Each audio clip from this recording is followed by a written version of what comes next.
Welcome to What That BK. Today I've got something really fun to share with you.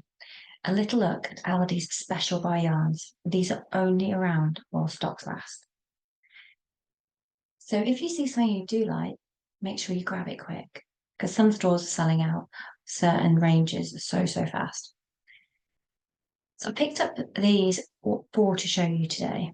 We've got, these are from the Ombre and the Rainbow yarns. We've got the Ombre Turquoise, the Ombre Grey.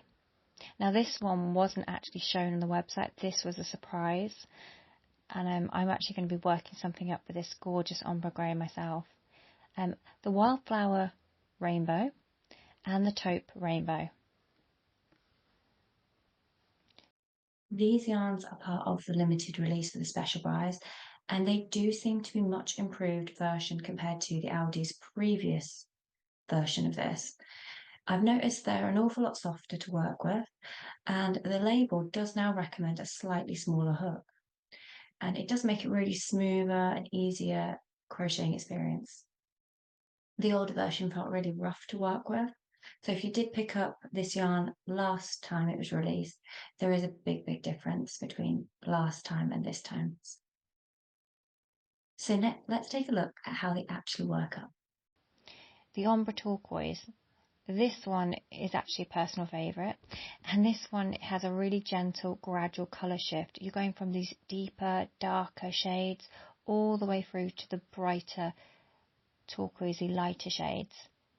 And it's really perfect if you want smooth colour transitions without having to stop and start different colours and bring them into your work. You've got this lovely colour change happening naturally with this yarn. It's beautiful, and it flows through without the harsh colour breaks.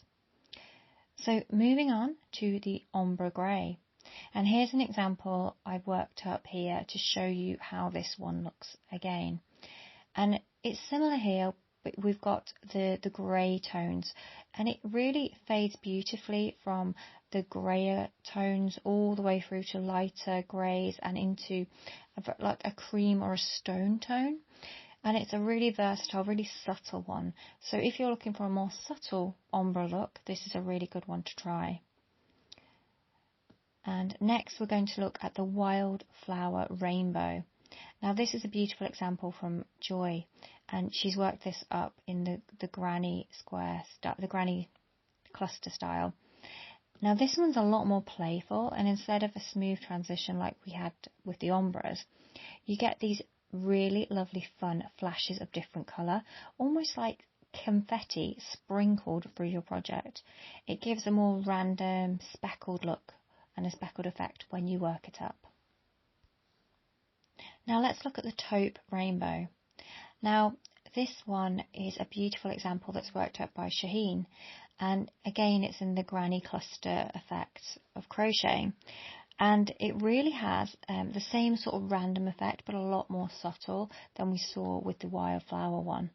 We've got more earthy tones coming through.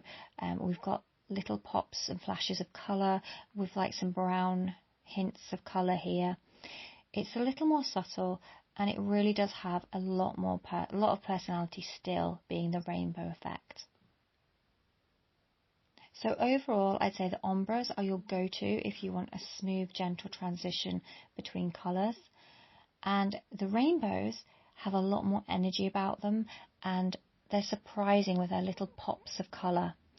So if you want something more energetic and bold, go for the rainbows. More soft, go for the ombre.